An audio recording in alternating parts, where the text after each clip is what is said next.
Sujeitos do processo, partes e procuradores, capacidade processual. Toda pessoa que se encontre no exercício de seus direitos tem capacidade para estar em juízo. O incapaz é representado ou assistido por seus pais, tutores ou curadores. O incapaz é representado ou assistido. A depender da idade, ele pode ser representado ou pode ser assistido. Nomeação de curador especial. O juiz nomeará curador especial ao incapaz se ele não tem representante legal, ou se ele tem, mas os interesses do representante legal colidem com os interesses do incapaz enquanto durar a incapacidade. Então, o juiz nomeará curador especial ao incapaz se não tem representante legal ou se os interesses deste colidirem com os daquele enquanto durar a incapacidade. Também ao réu preso revel,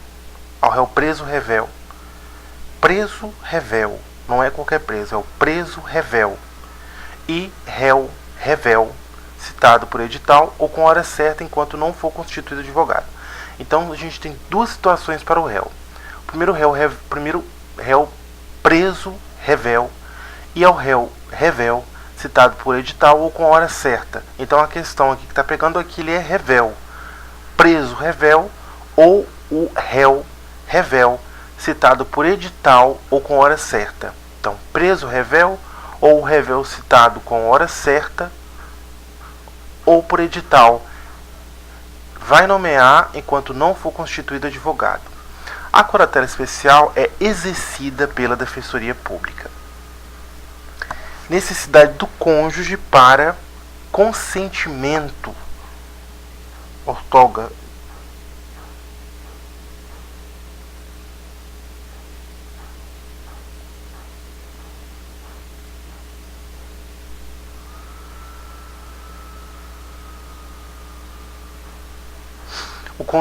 O cônjuge necessita do consentimento do outro para propor ação que verse sobre direito real imobiliário, salvo quando casado sob o regime de separação absoluta de bens. Ambos os cônjuges são necessariamente citados, devem ser citados de forma necessária em todas as ações que versem sobre direito real imobiliário, salvo quando casado sob o regime de separação absoluta de bens, ou resultante de fato que diga respeito a ambos os cônjuges, ou de ato praticado pelos dois. Ainda, em ações fundadas em dívida contraída por um dos cônjuges a bem da família, e que tenha por objeto o reconhecimento, a constituição e extinção de ônus sobre imóvel de um ou de ambos os cônjuges. Primeiro caso, então, versar sobre direito real imobiliário, salvo quando casado sob o regime de separação absoluta de bens. O resultante de fato que diga respeito a ambos os cônjuges ou de ato praticado pelos dois, fundado em dívida contraída a um dos cônjuges a bem da família, e que tenha por objeto o reconhecimento, a constituição e extinção de ônus sobre imóvel de um ou de ambos os cônjuges. Nas ações possessórias, a participação do cônjuge, do autor ou do réu somente é indispensável nas hipóteses de composse ou de ato por ambos praticado. Nas ações possessórias, a participação do cônjuge, do autor ou do réu somente é indispensável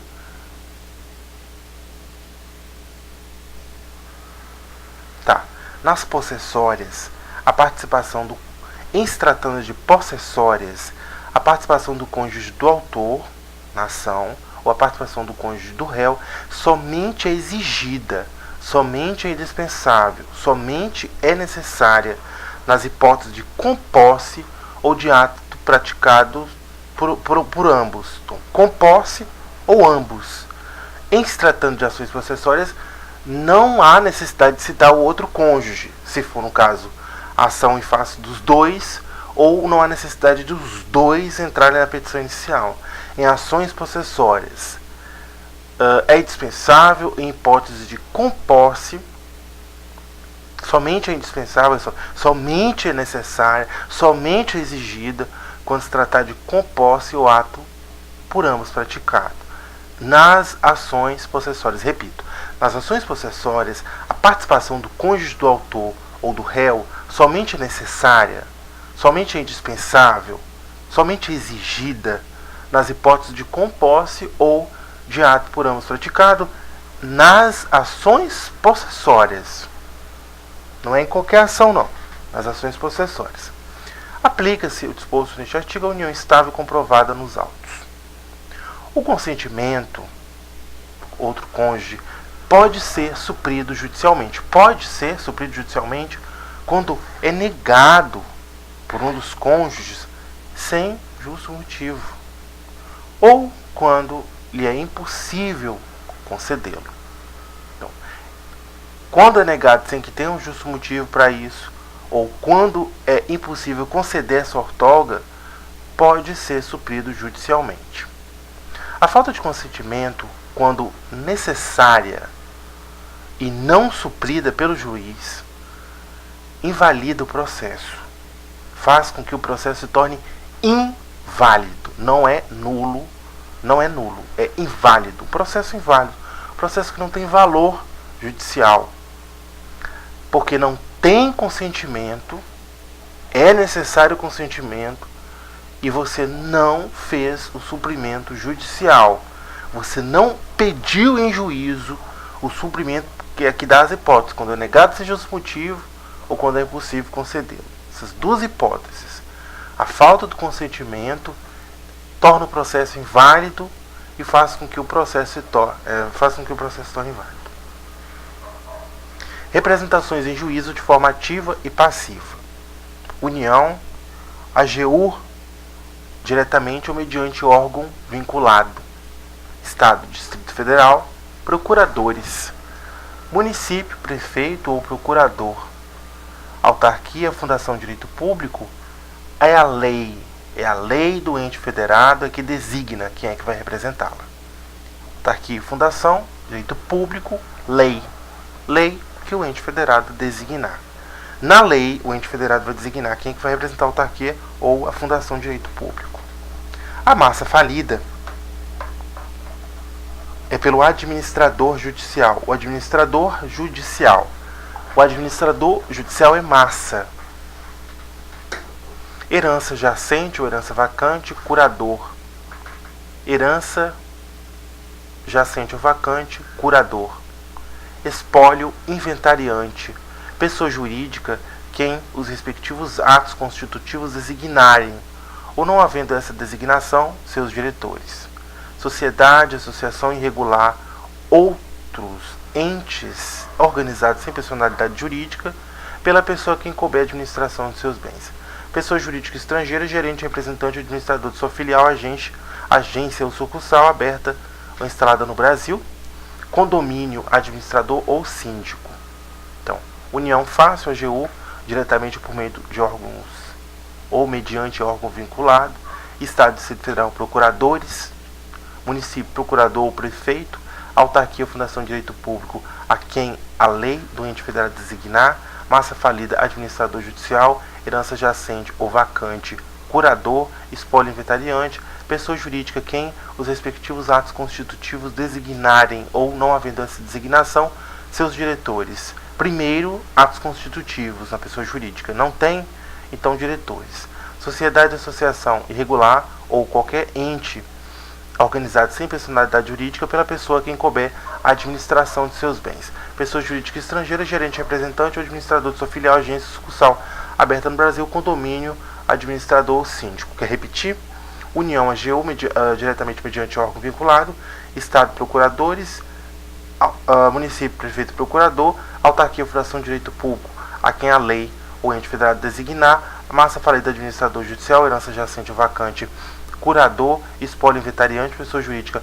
Primeiro, atos constitutivos, não tem diretores. Sociedade, associação irregular, outros entes organizados e personalidade jurídica, pessoa a quem cabe a administração de seus bens, pessoa jurídica estrangeira, gerente, representante, administrador de sua filial, agência sucursal aberta e instalada no Brasil, condomínio, administrador ou síndico. Quando o inventariante for dativo, os sucessores do falecido serão intimados no processo no qual o espólio seja parte.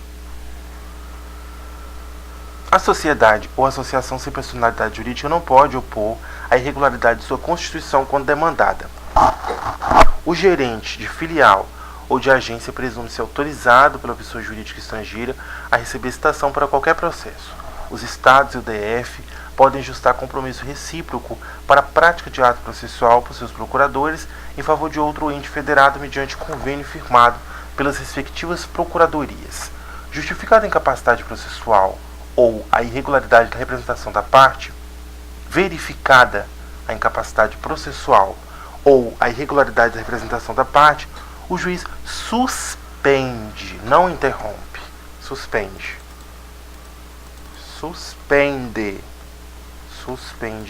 o processo e designa prazo razoável para que esse vício seja sanado. Eu, juiz, verifiquei que existe uma incapacidade processual ou uma irregularidade de representação na parte. O que eu vou fazer? Vou suspender o processo e vou dar um prazo para que aquele vício seja sanado. Não houve cumprimento do que eu determinei. Se for na instância originária, vamos aos efeitos. A providência cabe ao autor? Sim. Ele não regularizou a representação? Eu verifiquei a incapacidade processual e regularidade de representação da parte. Se a providência cabe ao autor, o processo será extinto. Se a providência cabe ao réu, será considerado revel. A providência cabe a terceiro, será considerado revel ou excluído do processo, dependendo do polo em que se encontre.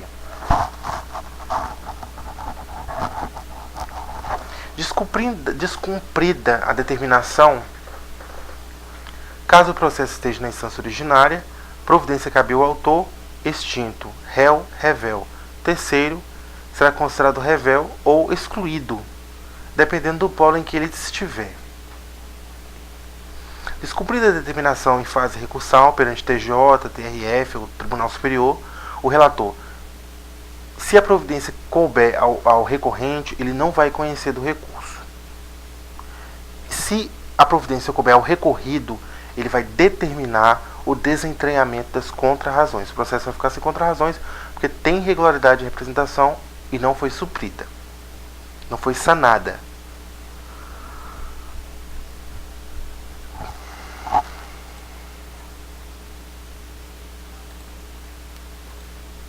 Deveres das partes e dos procuradores. Além de outros previstos neste Código, além de outros deveres previstos no CPC, tem aqui no 77 um outro rol para ser cumprido pelos procuradores e todos aqueles que de qualquer forma participar do processo.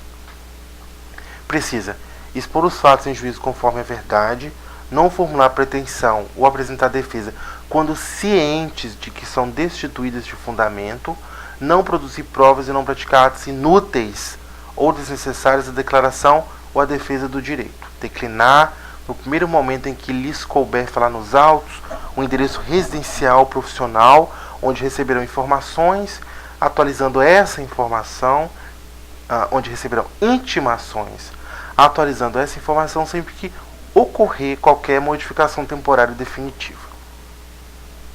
Cumprir com exatidão as decisões jurisdicionais de natureza provisória ou final e não criar embaraço à sua efetivação. Não praticar inovação ilegal no estado de fato, de bem ou direito litigioso.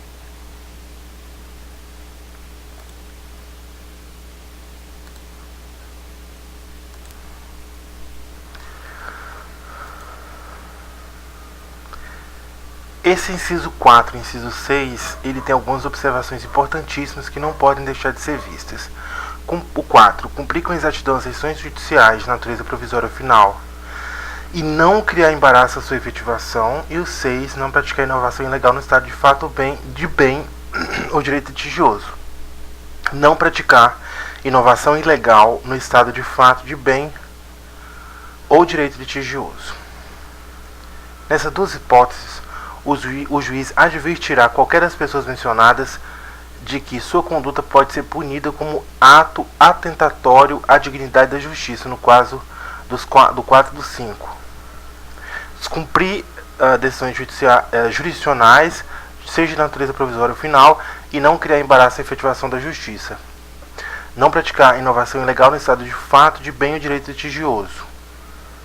A violação desses dois incisos pode constituir ato atentatório de dignidade da justiça, devendo o juiz, sem prejuízo de sanções criminais, civis e processuais cabíveis, aplicar ao responsável uma multa de até 20%. Como é muito grave isso, então a multa já é maior, não é 5, nem é 10, nem é 15, é 20% sobre o valor da causa, de acordo com a gravidade da conduta. Então a multa ela vai até 20% do valor da causa. Não sendo paga no prazo a ser fixado pelo juiz, essa multa ela é inscrita como dívida ativa da União do Estado após o trânsito do julgado da lição que a fixou, e sua execução observa o procedimento de execução fiscal revertendo-se aos fundos de modernização do Poder Judiciário.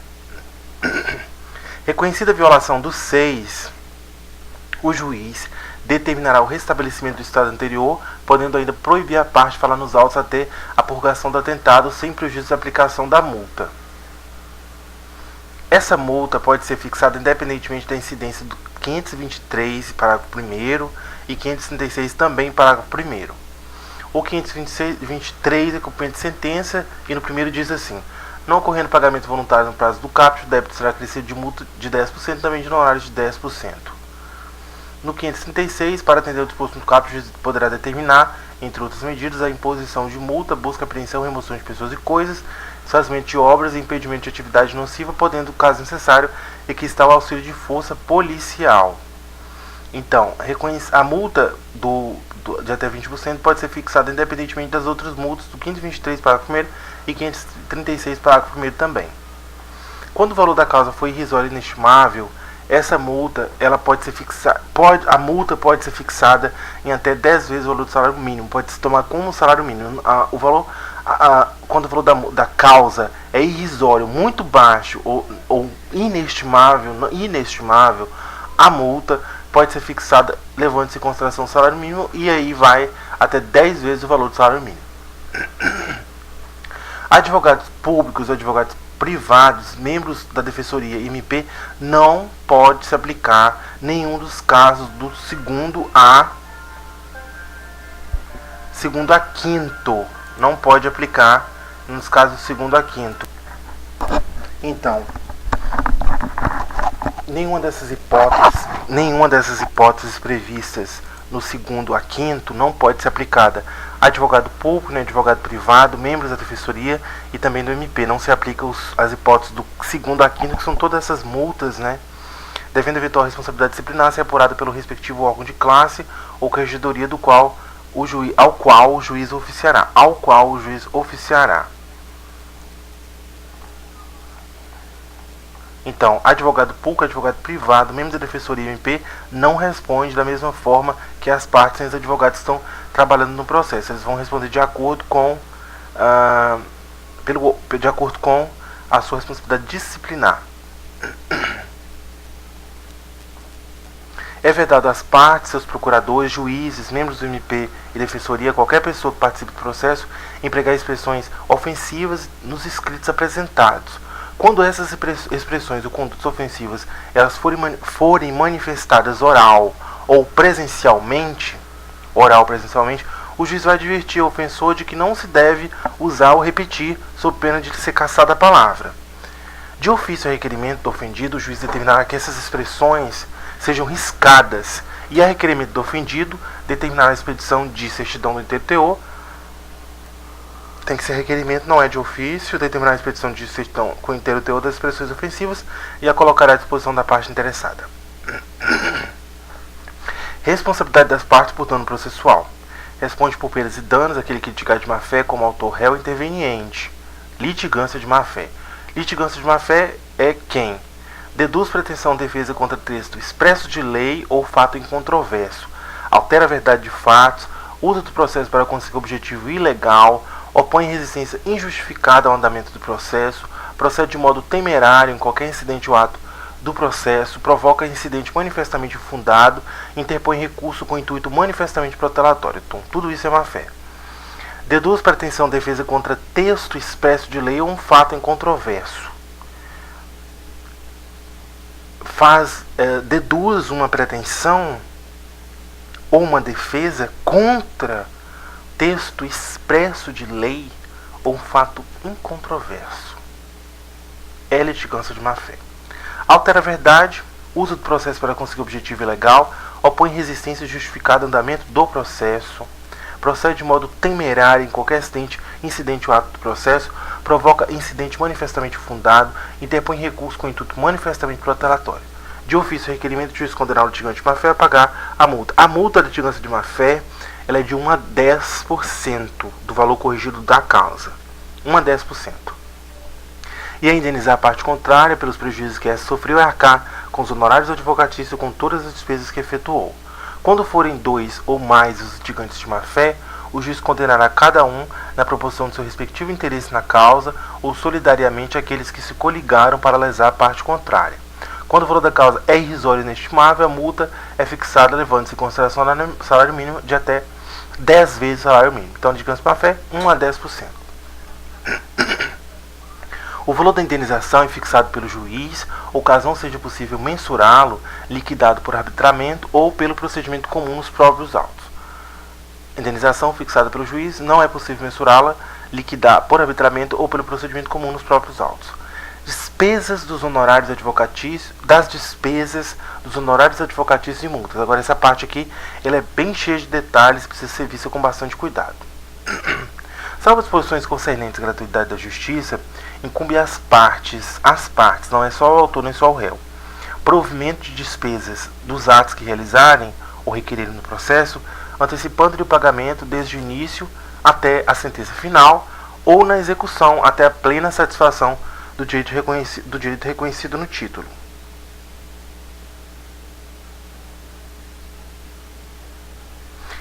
Agora aqui essa incumbência é do autor. Incumbe ao autor adiantar as despesas relativas a ato cuja realização o juiz determinar de ofício ou requerimento do MP quando sua intervenção ocorrer como fiscal da ordem jurídica. A sentença condenará o vencido a pagar ao vencedor as despesas que antecipou.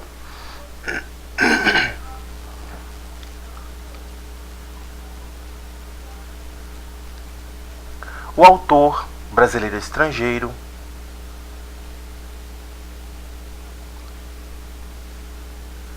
que residir fora do Brasil ou deixar de residir no Brasil ao longo da tramitação do processo, deverá prestar caução suficiente ao pagamento de custas e honorários do advogado, da parte contrária, nas ações que propuser, se não tiver bens imóveis que lhe segurem o pagamento.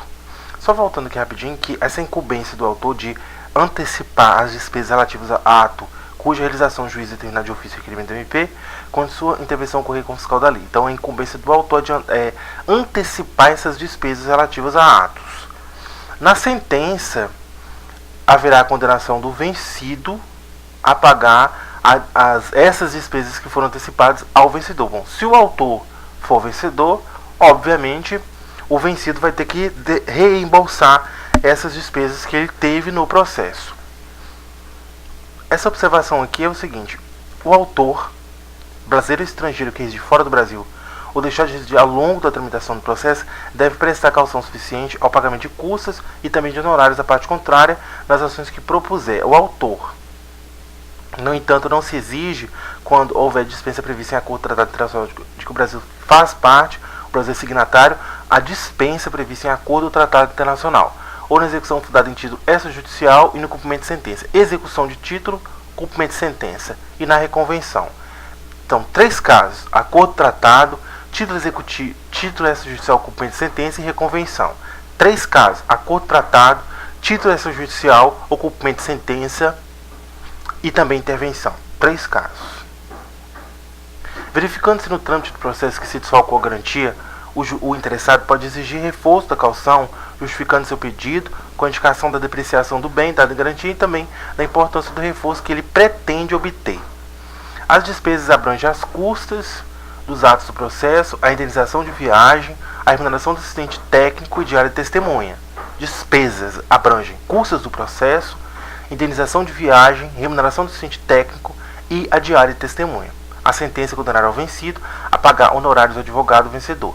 São devidos honorários advocatícios na reconvenção no cumprimento de sentença provisória definitiva, na execução resistida ou não e nos recursos interpostos de forma cumulativa. Tudo isso pode cumular. A sentença condenar o vencido a pagar honorários ao advogado do vencedor. Na sentença, haverá condenação do vencido a pagar honorários advocatícios ao advogado do vencedor. Como? Em que situações? Na reconvenção, no cumprimento de sentença provisória definitiva, na execução resistida ou não e nos recursos interpostos de forma tudo isso de forma cumulativa. Tá vendo que o 85 ele tá falando a respeito de honorários advocatícios?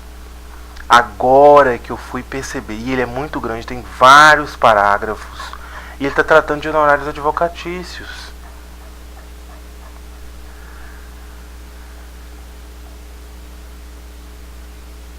Vamos continuar na próxima aula.